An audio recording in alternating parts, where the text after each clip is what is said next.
Jornal do Meio-Dia está de volta e pensando nas eleições do próximo ano, a OAB de Mato Grosso vai reunir nos dias 6 e 7 deste mês, no auditório da Escola Superior de Advocacia aqui em Cuiabá, experientes advogados em um curso de Direito Eleitoral. E é para falar sobre esse e outros assuntos que está aqui ao vivo no estúdio do Jornal do Meio-Dia o presidente da Comissão de Direito Eleitoral da OAB de Mato Grosso, Hélio Ramos. Boa tarde, presidente. Seja bem-vindo aqui ao Jornal do Meio-Dia. Obrigado. Presidente, nesse curso aí sobre direito eleitoral, o que é mais importante os advogados que atuam nessa área ter conhecimento? Qual é o foco principal? Hoje o principal foco, em virtude do financiamento público das campanhas eleitorais, é o domínio em relação à prestação de contas, né? Em relação a como fazer o gasto do dinheiro que é público na campanha eleitoral, orientando os candidatos e os contadores. Que agora a prestação de contas ela ficou periódica, né? Não é como antes, né? Que se prestava contas só lá no final, né? Na verdade, hoje você tem um prazo de 72 horas para você encaminhar qualquer doação que você receba. E como é tudo hoje pela internet, as coisas ficaram mais transparentes e mais céleres.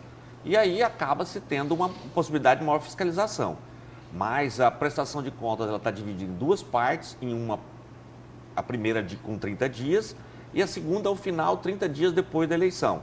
No caso de quem tem segundo turno, candidaturas majoritárias dos municípios que têm o segundo turno, 30 dias após o segundo turno.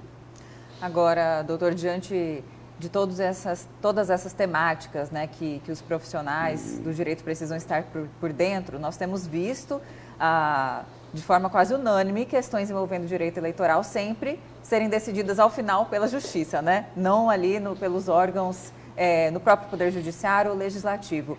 E aí, para o ano que vem, existe alguma mudança substancial? Havia uma mini-reforma que estava prevista, mas ela não foi votada a tempo. Hoje, quais são as principais mudanças já para as próximas eleições que o senhor pontuaria?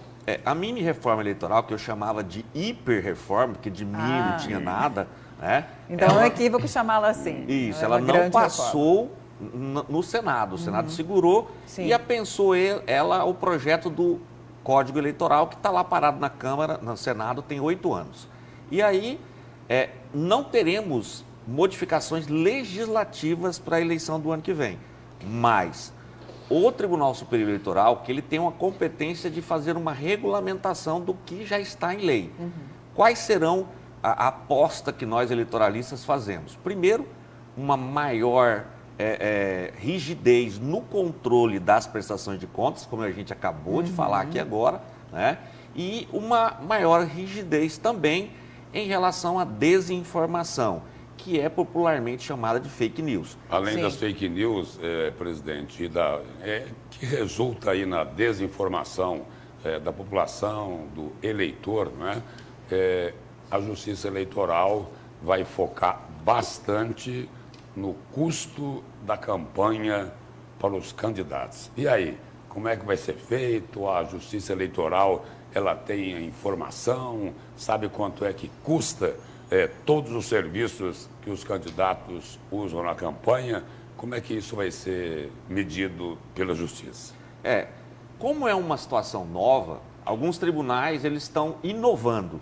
Por exemplo, o Tribunal Regional Eleitoral do Estado de Mato Grosso, ele sai na frente, inclusive muito questionada a legalidade e constitucionalidade dessa portaria do Tribunal Regional Eleitoral, que a gente chama de portaria da precificação, que ela tentou estabelecer vários limites ou parâmetros de preços, como se fosse uma tabela, não só de produtos, mas de serviços. Mas ela acaba esbarrando em alguns Essa tabela problemas. Estabelece o quê? O preço máximo, é isso ou não? Seria um preço médio. Preço médio. Isso. E aí poderia-se aceitar uma variação, de acordo com a própria portaria, em relação a mais ou a menos, tendo em vista que é a aplicação de recursos públicos. E aí procura-se pegar um pouco dos conhecimentos que o Estado, a administração pública tem em relação à licitação, em relação a compras, em relação a pesquisa de preços de mercado, só que nada disso está definido em lei.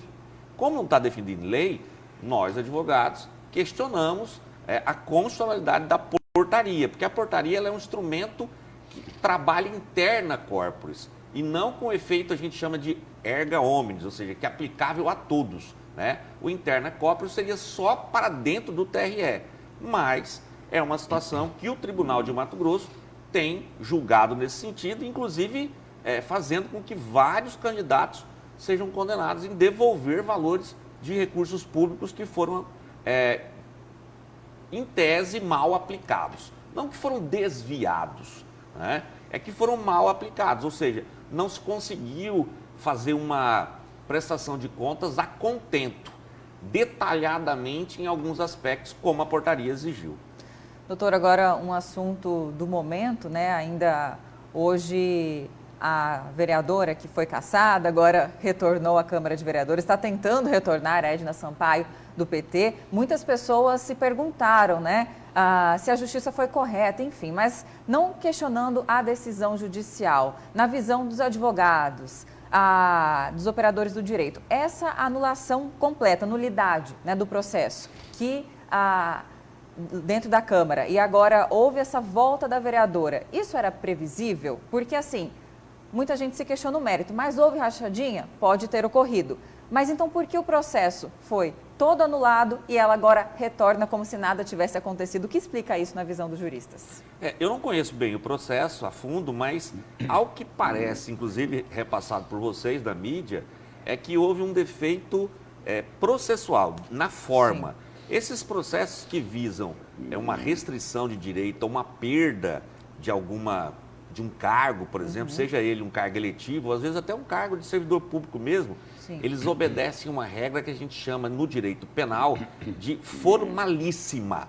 Não é só formal, ela tem que ser formalíssima. E se não segue todas essas formalidades... Ou seja, super rígida. Isso. Ela pode implicar em uma nulidade.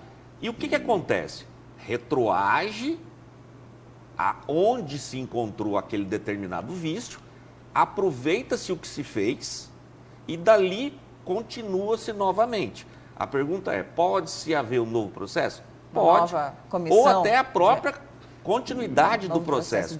E aí a gente teria que entrar na decisão para ver qual que foi a nulidade que o juiz encontrou, doutor Agamenon Alcântara, que foi quem foi desrespeitada a data limite de 90 dias para a finalização do processo, nas palavras dele. Isso, então, uma formalidade. Sim. E aí precisaria-se, então, fazer toda essa análise se foram cumpridas. A ritualística do direito, ela visa proteger ambos os lados, tanto quem acusa como quem defende, né? Porque se nós não temos regras pré-estabelecidas, incorre de eu julgo o Lúcio de um jeito, o Hélio de outro, e vou julgando um de acordo com o meu olho, né? Por exemplo, uma parcialidade, eu nem julgaria, né? Uma moça bonita. Obrigada. Não é, Lúcio estava condenado. Não, mas isso não é mérito nesses processos de jeito nenhum. Mas obrigado. Vamos para outro Não ia perder julgamento. A oportunidade. Vamos para outro julgamento. Nesse ano pré-eleitoral, houve-se o seguinte, olha, o político fulano de tal tem que ter uma carta de alforria, uma carta de anuência para sair desse ou daquele partido. A pergunta é a seguinte, até para orientar o eleitor, o telespectador. Na janela partidária de março, né, do ano que vem, isso, quem é que pode ser infiel? A janela partidária, ela já começa dizendo que não há infidelidade, porque é uma exceção.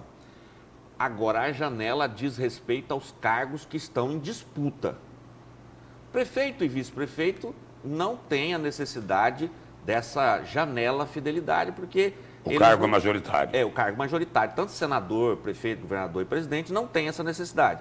Os cargos de deputado estadual, federal e vereadores têm. Então, a janela do ano que vem é tão somente para vereadores. Eu sou deputado estadual, eu sou deputado federal, quero utilizar a janela. Não, a janela de deputado estadual, deputado federal, será quando? Será daqui 3 anos, 2 anos, né? 2026. Aí o vereador em 2026 pode usar a janela? Não. Não. e vice-versa. Se ele pular a janela, é infiel.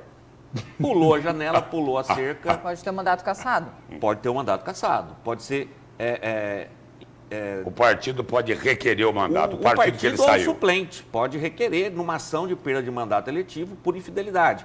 Por exemplo, nós temos um caso histórico e emblemático no Mato Grosso, que é o nosso amigo, que já não está mais com a gente, o ex-deputado, o deputado Walter Rabelo, que perdeu o mandato por infidelidade.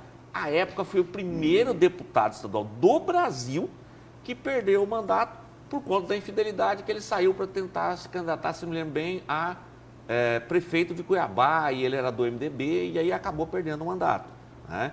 Então, assim, existem regras e essas regras têm que ser cumpridas. Presidente, obrigado pela presença e pelas informações aqui no Jornal do Meio-Dia. Eu que agradeço. Muito obrigado, Obrigada. estamos à disposição. E em instantes, a